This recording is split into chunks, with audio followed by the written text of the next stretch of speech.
ఉగాది రోజు బొబ్బట్లు ఎందుకు చేస్తారు? ఉగాది తెలుగువారి కొత్త సంవత్సర ప్రారంభం.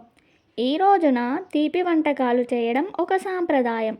అందులో ముఖ్యంగా బొబ్బట్లు చేస్తారు. కారణం తీపి. జీవితం కోసం బొబ్బట్లు తీపిగా ఉంటాయి. కొత్త సంవత్సరం కూడా మన జీవితంలో తీపి, ఆనందం, శుభం రావాలని సూచిస్తుంది. పండగ ప్రత్యేక వంటకం. ఉగాది రోజున ఇంటికి బంధువులు, అతిథులు వస్తారు. వారికి ప్రత్యేకంగా ఇవ్వడానికి బొబ్బట్లు చేస్తారు. శుభ ప్రారంభం. సూచనం పండగ రోజు తీపి తింటే ఆ సంవత్సరం శుభంగా ఉంటుంది అని పెద్దల నమ్మకం. ఉగాది పచ్చడితో పాటు సాంప్రదాయం.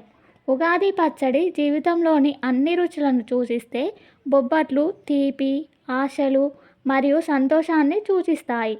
ఉగాది రోజు బొబ్బట్లు చేయడం అంటే కొత్త సంవత్సరం తీపిగా, ఆనందంగా ఉండాలని కోరుకోవడం.